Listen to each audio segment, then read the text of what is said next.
तूफान नूह जिसने दुनिया की तमाम बुलंद इमारतों को डुबो दिया था।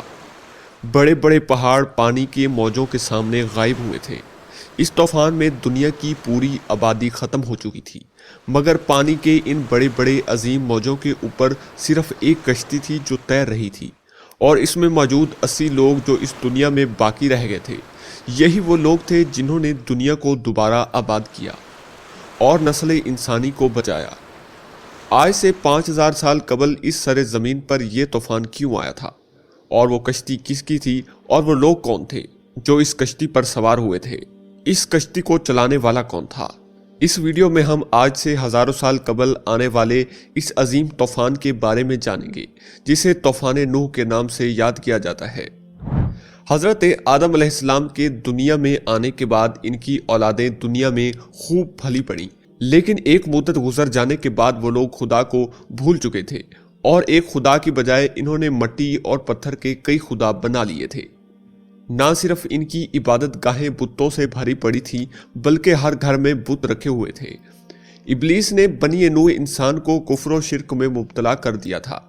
लोग हज़रत आदम अलैहिस्सलाम, हज़रत शीस अलैहिस्सलाम और हज़रत इदरीस अलैहिस्सलाम की तालीमात को भुला चुके थे। हज़रत इदरीस अलैहिस्सलाम को भी वफ़ात पाए सैकड़ों बरस गुजर चुके थे। चनाचे अल्लाह तबारक व तआला ने इस कौम ही में से एक नेक शख्स हज़रत नूह अलैहिस्सलाम को इनकी तरफ नबी बनाकर भेजा। आपके वालिद का नाम लिमक था और वो हज़रत आदम अलैहिस्सलाम के बेटे हज़रत शीस अलैहिस्सलाम की औलाद में से थे। हज़रत नूह अलैहिस्सलाम अल्लाह के पहले रसूल हैं जिन्होंने अपनी कौम को तबलीग की। आप पर किताबें नाजिल हुई और सबसे पहले आपकी कौम पर अजाब नाजिल हुआ। हज़रत नूह अलैहिस्सलाम की कौम मुल्क इराक के गिरदोनवा में आबाद थी। आपने इन्हें अल्लाह की वहदानियत और इबादत की तरफ दावत दी। आपने अपनी कौम से कहा, मैं तुमको खोल खोल कर डर सुनाने और ये पैगाम पहुँचाने आया हूँ कि अल्लाह के सिवा किसी की इबादत ना करो। अगर तुम इसी तरह कुफ्र और शिर्क में मुब्तला रहे तो मुझे डर है कि तुम किसी सख्त अजाब में मुब्तला न हो जाओ। हज़रत नूह अलैहिस्सलाम की कौम ने इस तबलीग के जवाब में आपको झूठा करार दिया और आपकी दावत का इनकार कर दिया, बल्कि आपको धमकी दी कि अगर तुम अपने वादे और नसीहत और दावत से बाज न आए तो हम पत्थर से मार मार कर तुम्हें कत्ल कर डालेंगे। नाज़रीन, इस ज़माने में लोगों की उम्र काफ़ी लंबी हुआ करती थी, लिहाजा हज़रत नूह अलैहिस्सलाम ने भी बहुत लंबी उम्र पाई थी। आपने अपनी कौम को 950 साल तक तबलीग की और बेइंतहा कोशिश की कि वो लाशरीक मबूद पर ईमान लाकर शिर्क से तौबा कर ले, मगर इन पर कोई असर न हुआ। इस कौम में सिर्फ चंद गरीब लोग थे जो आप पर ईमान लाए, जिनकी तादाद 70 या 80 थी। जब दरसे तौहीद देते हुए मुद्दतें गुजर गईं, इन पर कोई असर न हुआ तो इनकी मुखालफत और दुश्मनी में इजाफा होता गया। अल्लाह ने अपने नबी के इत्मीनान के लिए इनकी तरफ वही फरमाई कि जिनकी किस्मत में दौलत ईमान थी वो ईमान ला चुके, इनके अलावा और कोई भी ईमान लाने वाला नहीं है, इसलिए आप इनके लिए गमज़दा न हों। अब मोहलत की घड़ियां ख़त्म होने वाली हैं। इनकी तबाही का मुकर्रर वक्त आ पहुँचा है। अल्लाह तबारक व तआला ने हज़रत नूह अलैहिस्सलाम को हुक्म दिया कि एक कश्ती बनाओ। इन्हें एक अजीम सैलाब से हिलाक करना मुकद्दर हो चुका था, इसलिए पहले ही अपने नबी को अल्लाह ने कश्ती बनाने का हुक्म दे दिया। वही मिलते ही हज़रत नूह अलैहिस्सलाम कश्ती बनाने के लिए कमर बस्ता हो गए। आपने लकड़ियाँ जमा करनी शुरू कर दी। अल्लाह ताला ने अपने नबी को लकड़ी काट कर तख्ता बनाने के इल्म हुनर से नवाजा था, लिहाजा आपने इन लकड़ियों को काट कर तख्ता बनाना शुरू कर दिया। जब नूह अलैहिस्सलाम की कौम और इसकी कौम के सरदारों ने आपको लकड़ियां काटते देखा तो मजाक उड़ाने लगे और कहने लगे, क्या तुम नबूवत छोड़कर बढ़ाई बन गए हो, और ये जो तुम कश्ती बना रहे हो क्या ये ज़मीन पर चलेगी? यहाँ तो कोई दरिया नहीं और समंदर भी नहीं।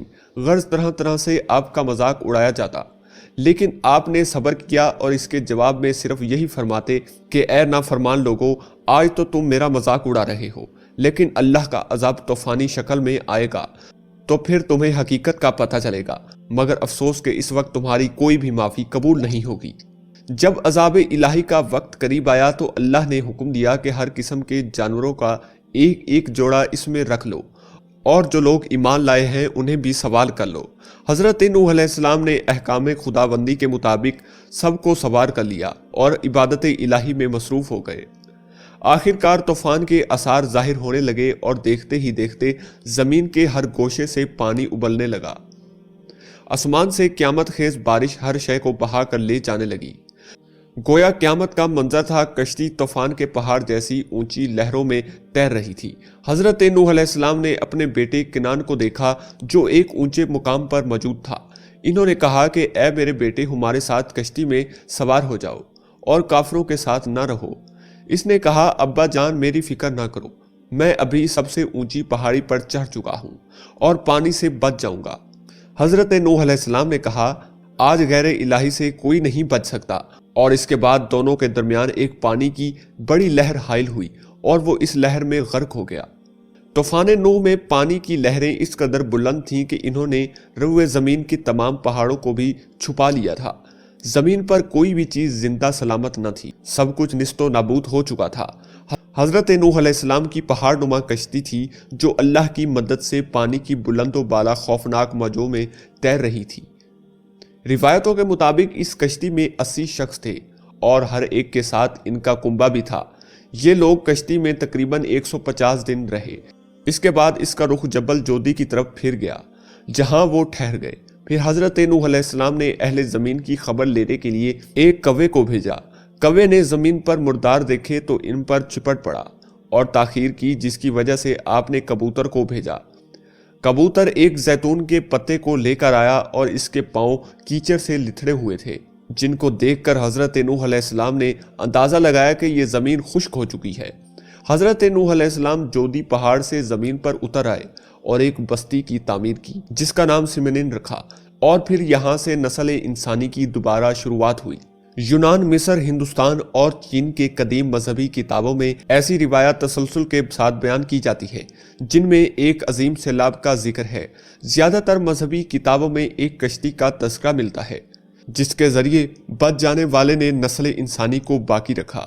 اے نوح کشتی سے اترو، ہماری طرف سے سلامتی اور برکتوں کے ساتھ جو تم پر اور تمہارے ساتھ والوں پر رہیں گی، اور دوسری جماعت ہے کہ ہم انہیں دنیا میں فائدہ دیں گے، پھر انہیں ہماری طرف سے دردناک عذاب پہنچے گا۔ بے شک یہ دنیا طوفان ہے، شیطان بھٹکانے والا ہے، اور انبیاء کرام کشتی نوح ہیں۔ جس نے ان کی پیروی چھوڑ دی وہ نوح علیہ السلام کے بیٹے کنعان کی طرح ہلاک ہوا، جبکہ اس طوفان سے محفوظ وہی ہے جو کشتی نوح میں سوار ہوں گے۔ عزیز دوستو، اگر آپ کو میری ویڈیو پسند آئی ہے تو میری ویڈیو کو لائک اور کمنٹ میں ضرور اپنی رائے کا اظہار کریں۔ میرے چینل کو سبسکرائب ضرور کریں۔ جزاک اللہ۔